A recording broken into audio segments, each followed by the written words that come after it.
261 sir, question number 261। माननीय मंत्री महोदय, सर जवाब बदल कर रखा हुआ है।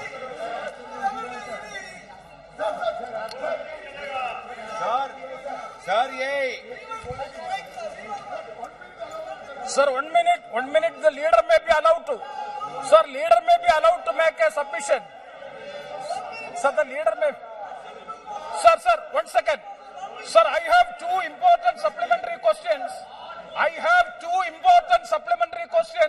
But unfortunately, when the house is not in order, how can I ask? धन्यवाद अध्यक्ष महोदय।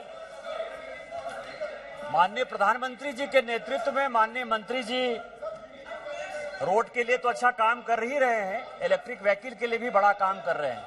मेरा आपके माध्यम से माननीय मंत्री जी से एक प्रश्न है सर कि प्रत्येक साल 1.5 लाख से ऊपर मौतें इस देश में होती है रोड एक्सीडेंट के कारण, और सरकार ने। माननीय सदस्यगण, अगर आप सीट पर जाएंगे तो 12 बजे बाद आपको मौका मिलेगा, नहीं तो मौका नहीं मिलेगा। जा रहे हैं? नो। ऋषिकांत जी। अध्यक्ष महोदय, प्रत्येक साल रोड एक्सीडेंट से 1.5 लाख मौतें इस देश में होती हैं, और सरकार ने यह फैसला किया है कि प्रत्येक कार में कम से कम 6 एयर बैग जो है वो लगे होने चाहिए, जिससे कि एक्सीडेंट के बाद हम उनकी जान बचा पाएं। और इसका ड्राफ्ट नोटिफिकेशन का जो डेट है वो अक्टूबर 2022 है, लेकिन अभी तक वो जारी नहीं हुआ है। ये अगस्त का महीना है। मेरा आपके माध्यम से सरकार से आग्रह है कि ये कब तक जो है ये नोटिफिकेशन जारी हो जाएगा, जिससे कि एयरबैग की पॉलिसी लागू हो जाएगी और लोगों की जान बच जाएगी। माननीय सदस्य, ऑनरेबल मेंबर, बेल में खड़े होकर आसन से बात करोगे तो मुझे कार्रवाई करनी पड़ेगी। आप अपना काम करिए, बेल खड़े आसन वाले। माननीय मंत्री जी।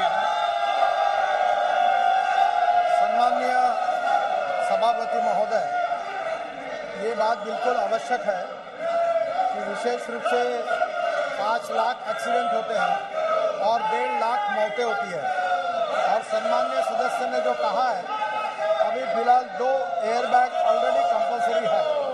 पीछे बैठने वाले लोगों को एयरबैग नहीं है, और इसलिए हमारे डिपार्टमेंट ने सोचा है कि एयरबैग की कीमत केवल 800 रुपये आती है, और हम ये कोशिश कर रहे हैं कि पीछे भी जितने लोग होंगे उतनी एयरबैग होगी और लोगों की जान बचाएंगे।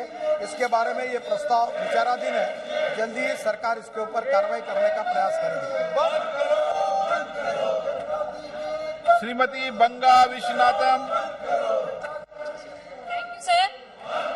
Sir, the Ministry of Heavy Industries has invited proposal to build and operate public electrical vehicle charging infrastructure on express highways and national highways under FAME India Scheme Phase 2. I would like to request the Minister state the detailed progress and made in respect of other such measures government taking proposal. Sir, constant supply of chain disrupting the continue. One of the biggest obstacle coming from Indian EV manufacturers. The Indian manufacturers are struggling to South lithium-ion batteries, which are largely imported from China, South Korea and Taiwan. While the price of batteries, lithium carbonate, a key input, have gone up 400% year on year. I would like to request the Minister from this, sir, one request from my state, sir, from state of Andhra Pradesh, request has sent to you, sir. I convey my thanks to Honorable Minister. The proposal for Tirupati is sanctioned, but Kakinada and Rajahmundry not yet sanctioned. I request the Honorable Minister from all our people from Kakinada and Rajahmundry, please sanction the electrical vehicles to these districts. Thank you, sir. सम्माननीय सभापति महोदय, ये बात सच है कि electric के vehicle की demand बहुत बढ़ रही है। ओवरऑल ईवी स्केल में 335%, इलेक्ट्रिक 2 व्हीलर में 660%, इलेक्ट्रिक 3 व्हीलर में 150%, इलेक्ट्रिक 4 व्हीलर में 300% और इलेक्ट्रिक बसेस में 30%। अभी इतना ही नहीं तो average waiting time for EV car 8 से 10 महीना हो गया है। मुझे बहुत इस बात की खुशी है कि बड़े प्रमाण पर ये सेल बढ़ रहा है और ये 10 मिलियन ईवी हम लोग 2030 तक आएगी, जो हमारे देश का इंपोर्ट भी कम करेगी और प्रदूषण भी कम करेगी। जहाँ तक मैं आपको ये कहना चाहूँगा कि पेट्रोल से 1 किलोमीटर 11 रुपये 50 पैसे, डीजल से 9 रुपये 50 पैसे, सीएनजी से 7 रुपये और ईवी से 1 रुपया। इसमें cost of lithium ion battery ये बहुत बड़ी है, जो 50% आती है, जो सम्मान्य सदस्यों ने पूछा।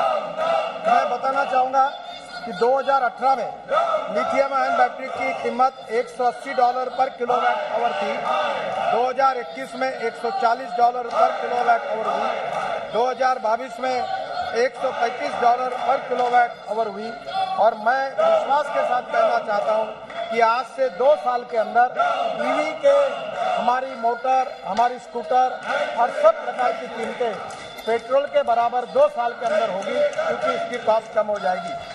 मुझे बहुत खुशी है कि इसके ऊपर काफ़ी केमिस्ट्री में रिसर्च हुआ है। लिथियम आयन के साथ सोडियम आयन, एल्यूमिनियम आयन, ये भी जिंक आयन, ये भी टेक्नोलॉजी का रिसर्च हो रहा है। और इसमें सबसे अच्छी बात यह है कि इसमें अभी इंडियन ऑयल ने एल्यूमिनियम एयर टेक्नोलॉजी भी तैयार की है, जिसमें ड्राइविंग रेंज 450 किलोमीटर है। CSIR ने central electrochemical research institute is working on about technology. DRDO is funding research in academia for various alternate chemistries, and they have developed transferred lithium ion technology based on lithium ferrous phosphate technology, which will further reduce the cost. Scrapping policy के कारण भी rare earth metal like neodymium, which are used in NdFe magnet, which is an essential component of EV. Battery swapping का भी काम हम कर रहे हैं और मेरा विश्वास है कि आने वाले समय में ग्रीन हाइड्रोजन, फ्लेक्स इंजन के साथ इथेनॉल, इलेक्ट्रिक, इससे हमारा इंपोर्ट बिल कम होगा, प्रदूषण कम होगा, नए रोजगार हमको मिलेंगे और हम जीरो कार्बन का जो टारगेट 2070 तक हमने कमिट किया है, उसके तरफ हम आगे निश्चित रूप से बढ़ेंगे। जहाँ तक चार्जिंग स्टेशन की बात है, हम बड़े प्रमाण पर चार्जिंग स्टेशन शुरू हो रहे हैं। जैसे आजकल स्कूटर और व्हीकल ऐसे है कि आप रात को घर ही चार्ज कर सकते हैं। फिर भी NHI में हम 650 रोड पर एम्यूनिटीज बना रहे, वहाँ बना रहे, गवर्नमेंट ऑफिसेस में इसकी सुविधा हो रही, पार्किंग प्लेसेस में हो रही है और इसके बारे में कोई अड़चन नहीं होगी। और भारत सरकार ने अभी वर्ल्ड का सबसे बड़ा 5,000 साढ़े 5,000 बसों का टेंडर निकला है इलेक्ट्रिक का, जिसमें केरल में पहली बार 250 बसें दी गई है और पूरे देश में अब आने वाले समय में 50,000 इलेक्ट्रिक बसेस लाने का विचार है, जिससे हमारे देश में जनता के टिकट रेट भी कम होंगे। और ये जो टेंडर आया है केवल 41 रुपये पर किलोमीटर, डीजल का 115 रुपये, और ये बहुत कम पैसे में होगा, जिससे प्रदूषण भी खत्म होगा। एयर कंडीशन बसेस में आम आदमी घूमेगा और टिकट रेट भी कम होंगे और स्टेट ट्रांसपोर्ट का लॉस भी नहीं रहेगा, ये मेरा विश्वास है। 262 श्रीमती चिंता अनुराधा, श्री SR पार्थिवन, माननीय मंत्री जी, सभा पटल पर रखा गया। श्री रितेश पांडे।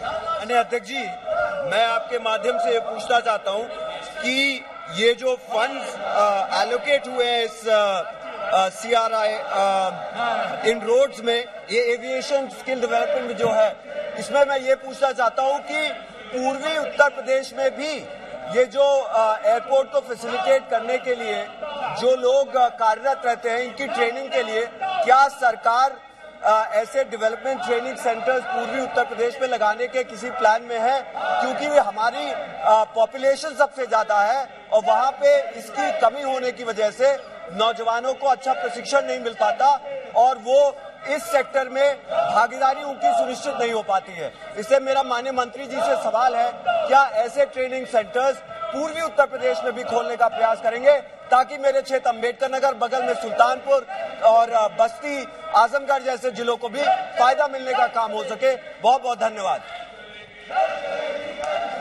अध्यक्ष जी, नागर विमानन क्षेत्र में जो विस्तृत प्रगति आज देश में आ रही है, उसके आधार पर जो माननीय सांसद महोदय ने कहा है, बड़ा उचित सवाल है कि मानव संसाधन में भी हमें वृद्धि लानी होगी। और इसी सोच और विचारधारा के साथ aerospace and aviation sector skill council के द्वारा जहां एक तरफ नेशनल स्किल डेवलपमेंट कॉर्पोरेशन और नेशनल स्किल डेवलपमेंट फंड के आधार पर करीब 110 एफिलिएटेड निजी क्षेत्र के ऐसे ट्रेनिंग सेंटर पूरे देश में स्थापित हुए और इन सेंटर्स के आधार पर आज टोटल कैंडिडेट्स असेस्ड और सर्टिफाइड दोनों करीब 21,000 ऐसे कैंडिडेट सर्टिफाई हो चुके हैं।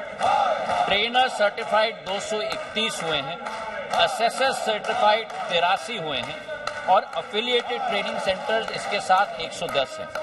उत्तर प्रदेश में खास करके इस योजना के अंतर्गत CAE की सिमुलेशन ट्रेनिंग प्राइवेट लिमिटेड बनी हुई है, ESDP की सेंटर जौनपुर में बनी हुई है, Krishna institute of skill development है, नारायण कॉलेज है, ओम स्किल सेंटर है और टेक्निकल ट्रेनिंग सेंटर HAL का लखनऊ में भी है।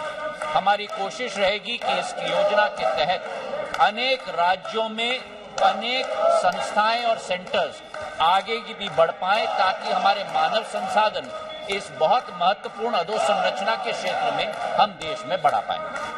Honourable member Shri SR Parthiban DMK leader. Thank you, sir. The air and service had been stopped at Salem Airport since 2nd June 2021 regarding the resumption of air service from Salem Airport.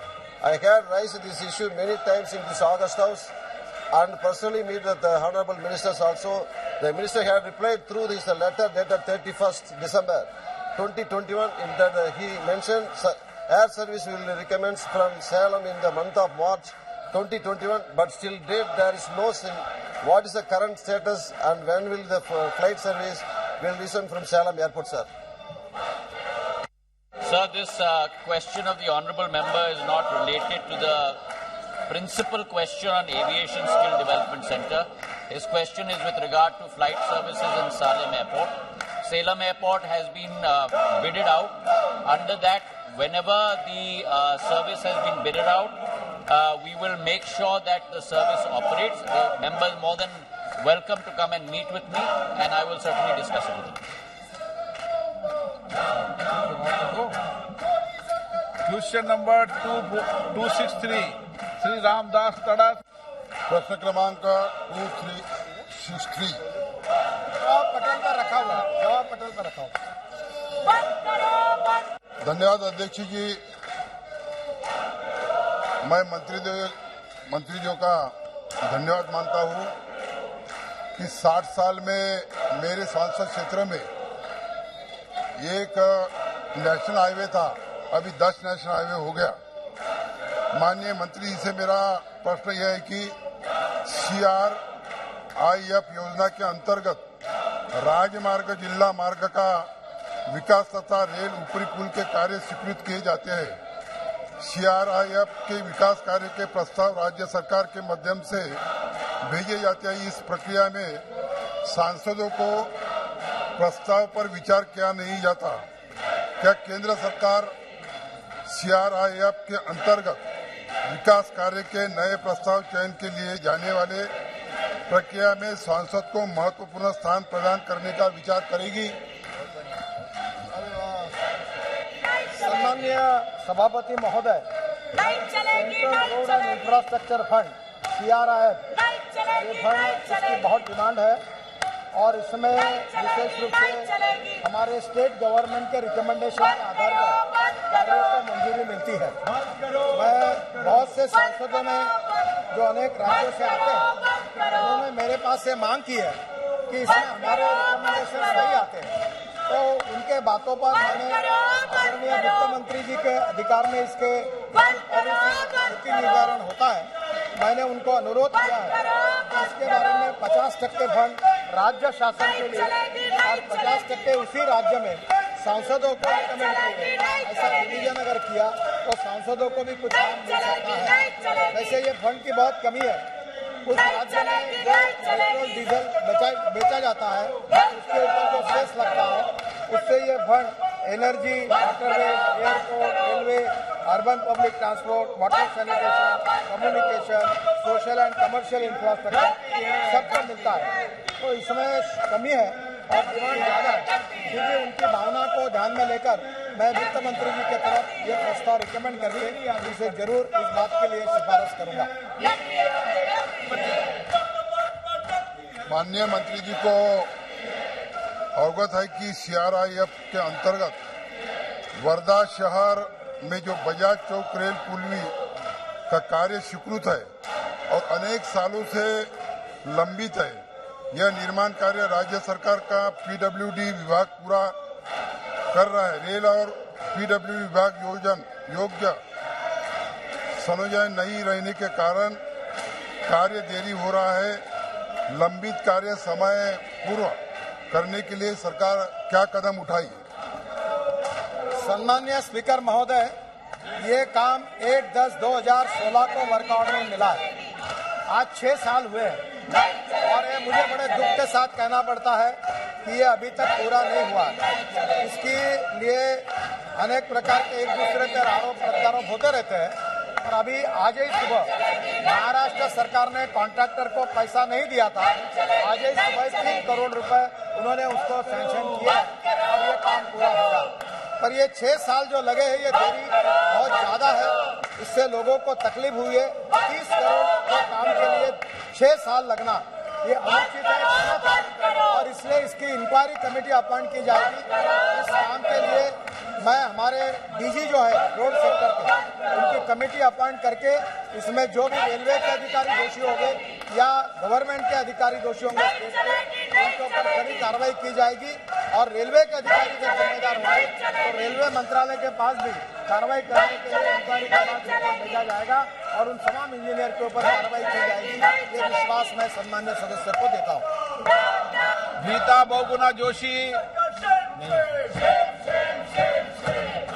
Question number 264 Shrimati Navneet Rana. Question number 264 sir.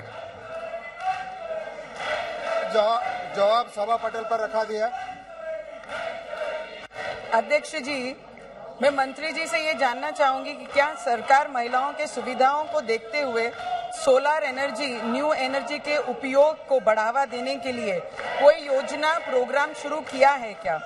ये gas cylinder का एक अच्छा विकल्प भी बन सकता है। यदि हाँ, तो इसके लिए अभी तक क्या प्रोविजन और फंड डिक्लेयर किए हैं? और सर, एक चीज और पूछना चाहूंगी कि सोलर एनर्जी को हमारी सरकार प्रमोट कर रही है, पर सोलर एनर्जी पे 18% GST लगा रही है। उसके लिए अपनी सरकार प्रमोशन को और बढ़ावा देने के लिए GST का दर कम करेगी क्या? इसी तरीके से इसको आगे बढ़ाएगी? Sir, I will ask second question also and then मंत्री ji can answer for this. Sir, prime minister ji ने ये देश में, जब से वो प्राइम मिनिस्टर बने हमारे नरेंद्र मोदी जी, तब से देश में एक भी कोना ऐसा नहीं है अंधेरे में आज तक रहा है। पर मेरे क्षेत्र में, अमरावती डिस्ट्रिक्ट में चिकलदारा और धारनी के 24 गांव ऐसे हैं जो आज भी सर अंधेरे में हैं। मेरा विश्वास है कि यही सरकार वो कर सकती है, क्योंकि 75 सालों से हमारे आदिवासी भाई अभी भी अंधेरे में हैं। तो उनको उजाला कब मिलेगा सर? ये अगर मंत्री महोदय इस पे बता सकें तो मुझे लगता है हमारे भाइयों को बहुत बड़ा हेल्प इनके द्वारा होगा। अध्यक्ष महोदय, दो प्रश्न है, दोनों का मैं अलग अलग उत्तर देता। एक तो रिन्यूएबल एनर्जी यानी सोलर एनर्जी का इस्तेमाल करके कुकिंग करने की व्यवस्था है, तो इसके बारे में सरकार को चिंता है। तो हम लोग और मिनिस्ट्री ऑफ पेट्रोलियम ने इस पर हम लोगों ने प्रयोग किया। दो तीन तरीके के सोलर चूल्हे, सोलर कुकर डेवलप हुए हैं और वो अभी ट्रायल में है। अभी उसका दाम अधिक है। एक सोलर कुकर का उसमें सोलर पैनल का कॉस्ट ये सब ले करके एक का दाम 45,000 रुपये आता है। हम लोग अभी ट्रायल कर रहे हैं। एक दूसरे का दाम जो कि ज्यादा बड़ा है, जिसमें ज्यादा पैनल लगता है, 1 लाख से ऊपर दाम आता है। तो उसको हम लोग स्टडी कर रहे हैं कि कैसे हम दाम कम कर सकें ताकि वो जनता के पास चला जाए। ये सोलर कुकिंग हम लोग का चैलेंज है। हमारा और मिनिस्ट्री ऑफ पेट्रोलियम के भी कुछ एजेंसी इसमें लगे हुए हैं। दूसरा पहलू था, माननीय सांसद के क्षेत्र में बता रही है कि कुछ गांव ऐसे हैं जो कि विद्युतीकृत नहीं है। अध्यक्ष महोदय, ये बात सही नहीं है। वो गांव के उन गांव के सभी घर विद्युतीकृत हो गए, वो विद्युतीकृत हुए सोलर से। तो इनका मांग है या वहां के लोगों का मांग है कि हमको सोलर से नहीं, हमको आप ग्रिड से कनेक्शन दीजिए। तो ग्रिड से कनेक्टिविटी के लिए वहां महाराष्ट्र से ग्रिड कनेक्टिविटी बहुत आसान नहीं है। तो महाराष्ट्र और मध्य प्रदेश सरकार बातचीत कर रही है कि कैसे हम लोग मध्य प्रदेश से उनको ग्रिड कनेक्टिविटी दे दें। इनके जो 24 गांव हैं, हमारे पास अध्यक्ष महोदय सर्टिफिकेट है ये महाराष्ट्र शासन का दिया हुआ है, जिसमें कि वो प्रमाणित करते हैं। 2 सर्टिफिकेट मेरे पास है, 2 बार, जिसमें कि उन्होंने प्रमाणित किया है कि ये सारे गांव, इधर सारे गांव के जितने घर हैं वो सब सोलर से एनर्जाइज हो गए। और वो मैं सर्टिफिकेट लाया हूं, मैं उसका कॉपी माननीय सदस्य को दे दूंगा। माननीय मंत्री जी कभी भी माननीय सदस्य को डायरेक्ट नहीं देते हैं। आप यहाँ पर टेबल करते हैं, टेबल से जाता है। माननीय अध्यक्ष, मैं टेबल कर देता हूँ। आपको नियम प्रक्रिया ध्यान देना चाहिए।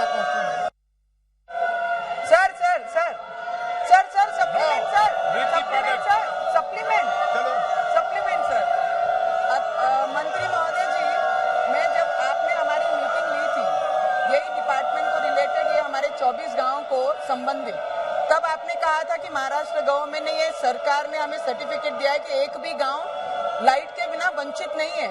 सर, हमारे विद्यार्थी हैं, यस सर, आप करेक्ट हैं, मैं नहीं बोल रही आप गलत हैं, पर सर हमारे लोग आज भी अगर सोलर पे रहते हैं, हमारे बच्चों की एजुकेशन 2 साल कोविड में इंटरनेट यूज हुआ, सोशल मीडिया के द्वारा एजुकेशन हुई, हमारे महिलाओं को वहां से फोन सुविधा कुछ भी नहीं मिलती। सर, मैं आपको बताना चाहूंगी, और हमारे इलेक्ट्रिक डिपार्टमेंट ने एक पत्र भी भेजा है कि यस 24 गांव अभी भी लाइट नहीं है, ग्रिड से हमें लाइट देनी पड़ेगी।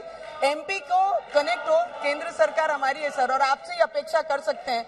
आज तक किसी ने नहीं कुछ किया, आप हमारे लोगों को अंधेरे से निकालकर उजाले में लाएंगे, इतना विश्वास है।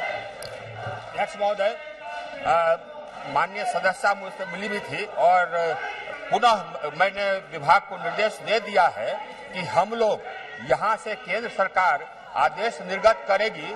इस प्रकार की जो स्थिति है कि एक स्टेट से विद्युतीकरण नहीं करके दूसरे स्टेट से करने का, वो सिर्फ मध्य प्रदेश महाराष्ट्र के बीच में नहीं है, 2-3 और राज्यों के बीच में भी है। तो हमने कहा है कि हम लोग इसकी प्रक्रिया ही बना देंगे, इसकी पॉलिसी बना देंगे, तो ये पॉलिसी कुछ दिनों में निर्गत हो जाएगी। श्रीमती रीति पाठक।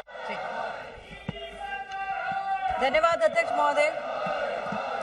अध्यक्ष महोदय, मैं आभार व्यक्त करती हूँ आदरणीय प्रधानमंत्री नरेंद्र भाई मोदी जी का और अपने ऊर्जा मंत्रालय के सक्षम हमारे मंत्री जी का, जिन्होंने स्वच्छ पृथ्वी के प्रति जिम्मेदारी को ध्यान में रखते हुए भारत में संकल्प लिया है कि वर्ष 2030 तक बिजली उत्पादन की हमारी 40% स्थापित ऊर्जा के स्वच्छ स्रोतों पर आधारित होगी। अध्यक्ष महोदय, और ये भी निर्धारित किया गया है कि वर्ष 2022 तक 175 गीगावाट नवीनीकरणीय ऊर्जा स्थापित की जाएगी, जिसमें सौर ऊर्जा से 100 गीगावाट, पवन ऊर्जा से 60 गीगावाट, बायो पावर से 10 गीगावाट और छोटी पनबिजली परियोजनाओं से 5 गीगावाट क्षमता जो है इसे प्राप्त करने का लक्ष्य है। अध्यक्ष महोदय, मैं आदरणीय मंत्री जी से आपके माध्यम से पूछना चाहती हूँ कि ये लक्ष्य हमारे देश में कब तक ये प्राप्त हो जाएगा। और सबसे पहली बात, चूंकि मैं मध्य प्रदेश से संबंध रखती हूँ और मैं अपने सीधी संसदीय क्षेत्र से भी संबंध रखती हूँ, अध्यक्ष महोदय आपके माध्यम से मैं कहना चाहती हूँ कि मैं माननीय मंत्री जी के ऊर्जा समिति में भी हूँ कि प्रचार प्रसार और जागरूकता की बहुत ज्यादा इस सोलर पावर एनर्जी को जानने के लिए लोगों में कमी है। इस जागरूकता को बढ़ाने की जरूरत है। और दूसरा, मध्य प्रदेश की स्थिति और खासकर मेरे संसदीय क्षेत्र की स्थिति क्या है सोलर पावर एनर्जी को लोगों तक पहुंचाने के लिए, आपके माध्यम से मैं माननीय मंत्री जी से ये जानना चाहती हूँ। अध्यक्ष महोदय, माननीय सदस्य ने 2030 का लक्ष्य और 2022 के लक्ष्य के बारे में उन्होंने बोला है कि 2022 का लक्ष्य तो हम लोग पूरा कर लिया है, और उनका ज़्यादा जानकारी के लिए सोलर पावर के अंदर हमने 100 गीगावाट की लक्ष्य रखा था। ऑलरेडी 57.71 गीगावाट ऑलरेडी कमीशन हो चुका है और अंडर इम्प्लीमेंटेशन 48.7 गीगावाट की इम्प्लीमेंटेशन है, और ऑलरेडी हमने 16.69 गीगावाट के टेंडर हमने किया है। ऐसे लगभग 123 10 का गीगावाट की सोलर के अंदर हमने ऑलरेडी कर चुका है और विंड एनर्जी के लिए हमारा टारगेट 60 था, अभी ऑलरेडी हमने इंस्टॉल कर दिया है कि 40.79 गीगावाट की। अभी ऑलरेडी इसके अंदर अंडर इम्प्लीमेंटेशन 11.56 है और टेंडर हुआ है 2.4 गीगावाट की। ऐसा होकर के 54.75 गीगावाट की विंड एनर्जी की है और बायो एनर्जी के अंदर 10 गीगावाट की हमारा लक्ष्य है। तो इसी के अंदर इंस्टॉल कैपेसिटी 10.68 ऑलरेडी हमने कर चुका है, तो हम लोग इसके ऑलरेडी कंप्लीट कर चुके हैं। और स्मॉल हाइड्रोजी के अंदर 5 गीगावाट का हमारा लक्ष्य था, तो ऑलरेडी हमने कमीशन कर चुका है कि 4.89 गीगावाट, अंडर इम्प्लीमेंटेशन 0.4 गीगावाट की है। तो ये भी हमारा लक्ष्य ज़्यादा हमने किया है। तो हमारा लार्ज एंड 175 के बजट में हम लोग 258.82 गीगावाट की रिन्यूएबल एनर्जी का हम कर चुका है और उनका सीधी जो लोकसभा की है हम लोग पूरा जानकारी लेकर के थ्रू आपसे हम लोग उनको प्रोवाइड कर सकेंगे। अध्यक्ष महोदय। Shri Vishnudas Sharma, question number 265। धन्यवाद। प्रश्न क्रमांक 265। तो सर उत्तर सभा पटल पर रखा गया है। माननीय अध्यक्ष महोदय, माननीय मंत्री जी का जो जवाब मिला है वो बहुत परिपूर्ण जवाब है। मैं सबसे पहले तो अटल भूजल योजना को लेकर के मैंने जो प्रश्न माननीय मंत्री जी के सामने सदन के सामने रखा है उसमें जिस प्रकार के उत्तर में जो सारी चीजें मिली हैं, तो सबसे पहले तो मैं देश के माननीय प्रधानमंत्री नरेंद्र मोदी जी को और हमारे जल शक्ति मंत्री जी को इस बात के लिए धन्यवाद देता हूं कि उन्होंने बुंदेलखंड जैसे क्षेत्र और मेरे संसदीय क्षेत्र खजुराहो में छतरपुर और पन्ना को जोड़ करके अटल भूजल परियोजना में जो जोड़ा है और बुंदेलखंड को कैन बेतवा जैसी परियोजना देकर के जो पानी के बारे में चिंता माननीय प्रधानमंत्री जी ने की है, इसलिए मैं सदन के माध्यम से माननीय प्रधानमंत्री जी को और माननीय जल शक्ति मंत्री जी को धन्यवाद देता हूं।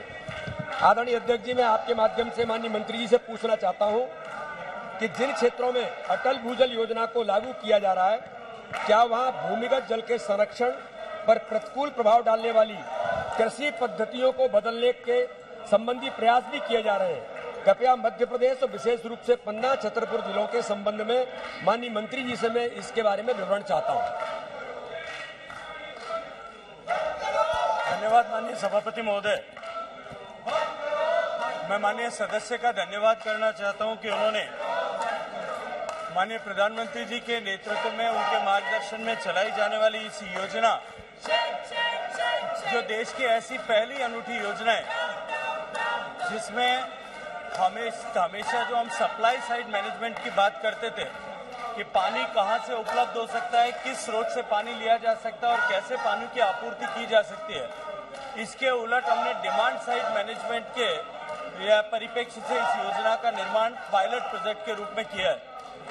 निश्चित रूप से जो माननीय सदस्य ने चिंता व्यक्त की है कि ground water conservation, ground water recharge पे काम करने के साथ साथ में इस योजना के माध्यम से हम ग्रामीण जनों या जो है स्टेक होल्डर्स को साथ में लेकर के उनके माध्यम से उन्हीं को आगे फ्रंट पे रखते हुए उनके माध्यम से किस तरह से किन फसलों का चुनाव किया जाए ताकि मिनिमम पानी में अधिकतम उत्पादन हो सके।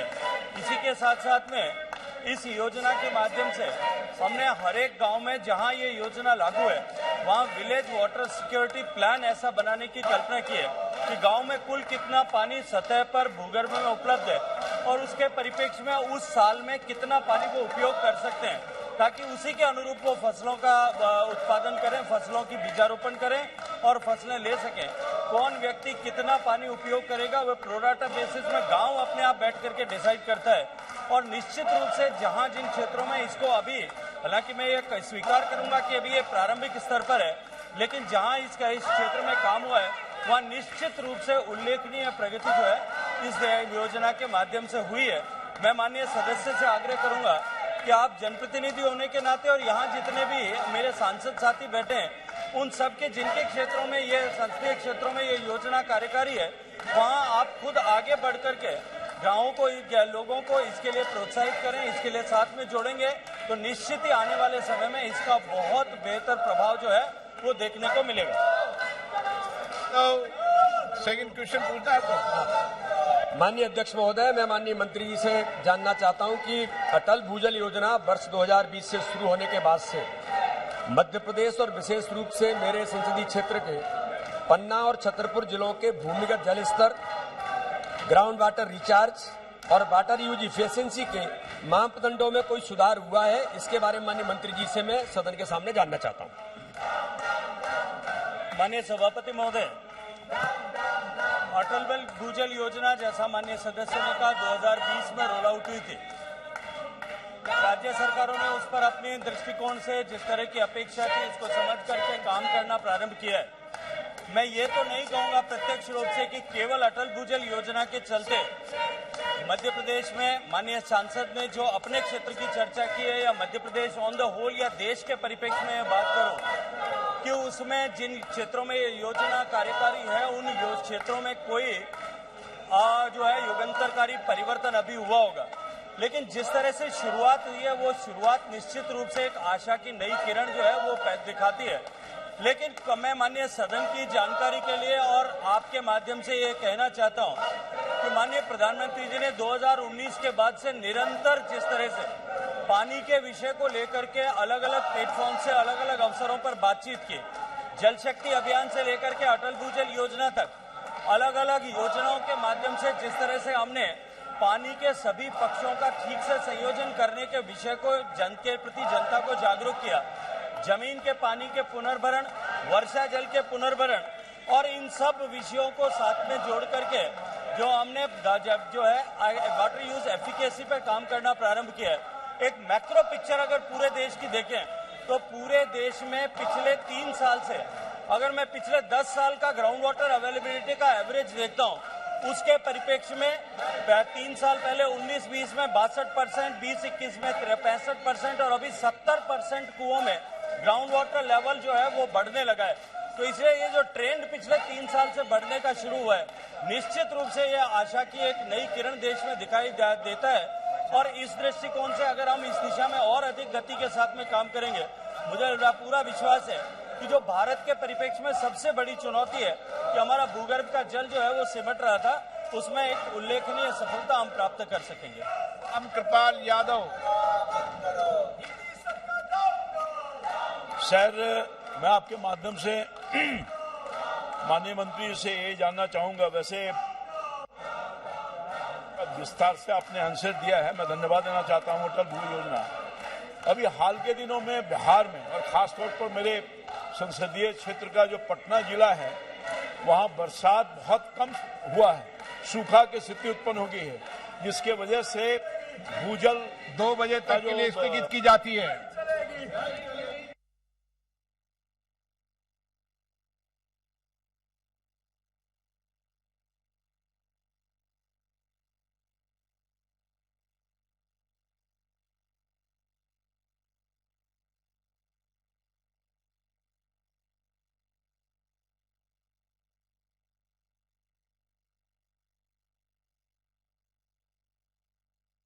श्री कृष्णपाल जी।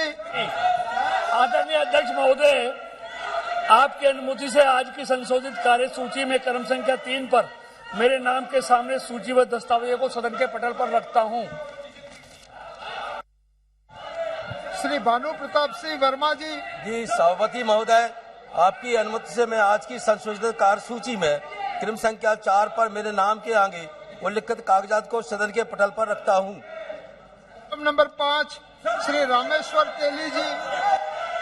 सभापति महोदय, मैं आपकी अनुमति से आज की कार्यसूची के क्रम संख्या 5 पर मेरे नाम से उल्लिखित दस्तावेज लोकसभा के पटल पर रखता हूं। आइटम नंबर 6 श्री कौशल किशोर जी। माननीय सभापति जी, आपकी अनुमति से मैं आज की संशोधित कार्य सूची में क्रम संख्या 6 पर मेरे नाम के समस्त सूचीबद्ध कागजातों की एक प्रति हिंदी व अंग्रेजी में सभा पटल पर रखता हूं। महासचिव जी, बंद करो, बंद करो, बंद करो, बंद करो। Sir, I have to report that Rajya Sabha at its sitting held on the 3rd August 2022 agreed without any amendment to the National Anti-Doping Bill 2022 as passed by Lok Sabha. Shri Ram Shiromani Verma जी। सभापति महोदय, मैं आज के कार्यसूची पत्र में क्रम संख्या 8 पर मेरे नाम के समक्ष यथा सूचीबद्ध सभा की बैठकों से सदस्यों की अनुपस्थिति संबंधी समिति का 8वां प्रतिवेदन हिंदी और अंग्रेजी संस्करण में प्रस्तुत करता हूं। धन्यवाद। श्री बाला शौरी वल्लभ बनेनी जी। I raise to present the 21st, 22nd and 23rd reports of the Committee on Subordinative Legislation, Hindi and English version as listed against my name in today's revised list of business. Item number 10, Dr. Hina Vijay Kumar Gavit ji. Sir, I rise to present the 6th report Hindi and English version of the Committee on Empowerment of Women 2021-22 on the action taken on the recommendations, observations contained in the 5th report, 17th Lok Sabha on the subject empowerment of women through education with special reference to Beti Bachao Beti Padhao scheme as listed against my name at serial number 10 in today's list of business. Item number 11, Shri Joel Oram ji. महोदय, मैं आज की कार्यसूची में मेरे नाम के समक्ष यथा सूचीबद्ध रक्षा संबंधी स्थायी समिति के 30वां प्रतिवेदन हिंदी और अंग्रेजी संस्करण की एक प्रति सभा पटल पर रखता हूं। आइटम नंबर 12, श्री भर्तृहरि मेहताब जी। महोदय, मैं आज की कार्यसूची में अपने नाम के सामने क्रम संख्या 12 पर यथा सूचीबद्ध श्रम, वस्त्र और कौशल विकास संबंधी स्थायी समिति का 34वां और 35वां प्रतिवेदन हिंदी तथा अंग्रेजी संस्करण प्रस्तुत करता हूं। Item number 13, Shri Radha Mohan Singh ji.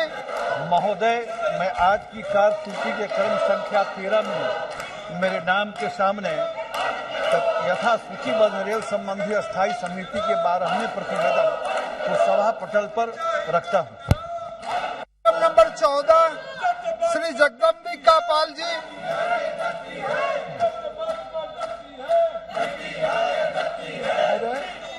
मैं आज की कार्यसूची में क्रम संख्या 14 जो मेरे नाम के समक्ष यथा सूचीबद्ध है हाउसिंग और अर्बन अफेयर्स संबंधी जो अस्थायी समिति का 14वां और 15वां प्रतिवेदन हिंदी और अंग्रेजी संस्करण में है उसको प्रस्तुत करता हूं। Number Shri Rakesh Singh ji.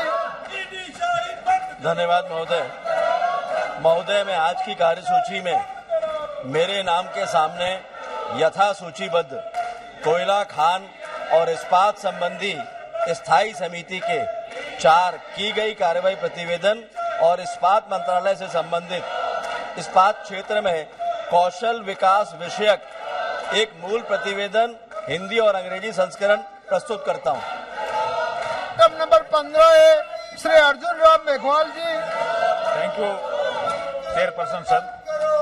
With your permission I rise to present the 35th report of the Business Advisory Committee. Thank you. Item number 16 Shri Prahlad Singh Patel ji. क्रम संख्या 16 पर उल्लेखित दस्तावेज मैं लोकसभा के पटल पर रखता हूं। श्री भानु प्रताप सिंह वर्मा जी।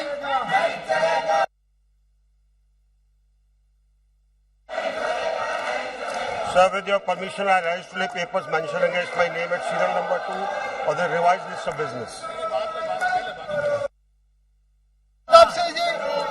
मेरे नाम के आगे जो सूची में है वो मैं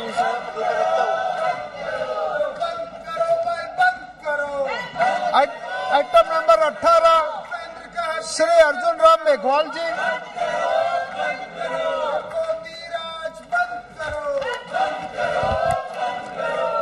Thank you, Chairperson sir. With your permission, I want to make a statement regarding the status of implementation of the recommendations, observations contained in the 24th report of the Standing Committee on Energy on demand for grant 2022-23 pertaining to the Ministry of New and Renewable Energy. Thank you. Item number 19 Shri Vishweshwar Tudu ji. Sir, with your kind permission, I rise to make a statement regarding status of implementation of recommendation contained in the 15th report of the department-related Parliamentary Standing Committee on Water Resources on demands for grants 2022-23 pertaining to the Department of Water Resource, River Development and Ganga Rejuvenation, Ministry of Jal Shakti. Sir, I lay this statement. Thank you.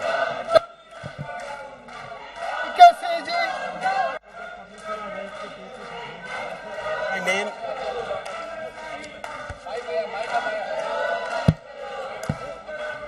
Sir, with your permission, I rise to lay papers mentioned against my name at serial number 2 of the revised list of business. नियम 377 के अधीन मामलों को सभा पटल पर रखने हेतु माननीय सदस्यगण नियम 377 के अधीन मामलों को सभा पटल पर रखा जाएगा।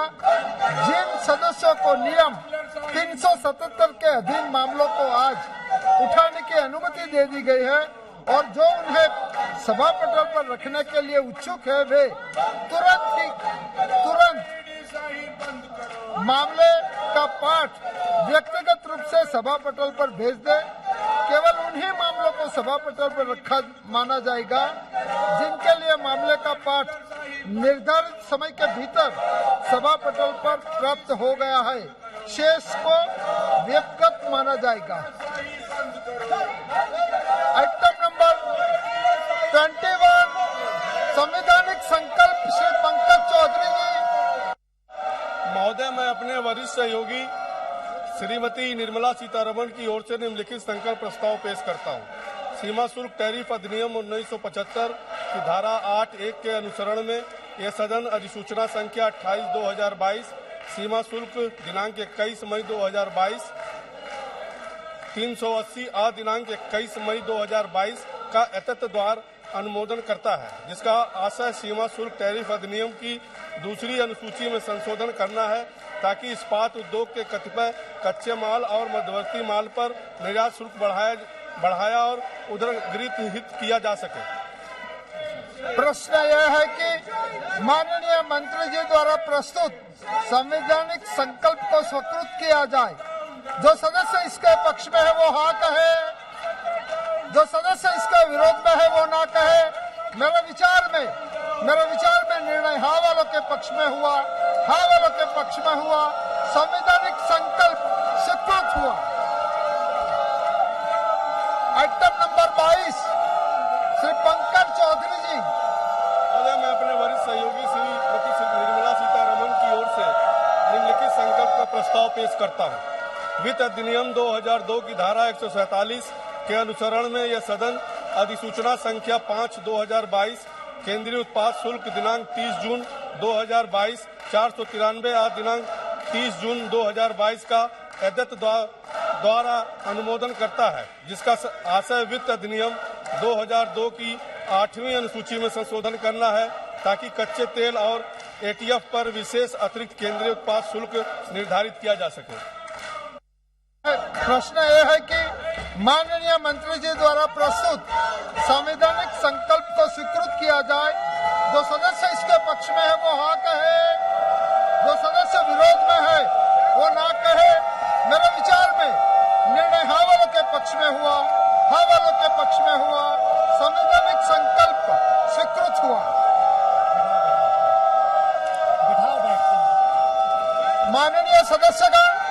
माननीय सदस्यगण आप सब बहुत वरिष्ठ सदस्य है और मेरा आपसे निवेदन है कि हमें बहस करनी चाहिए, सभा की कार्यवाही चालू करनी चाहिए।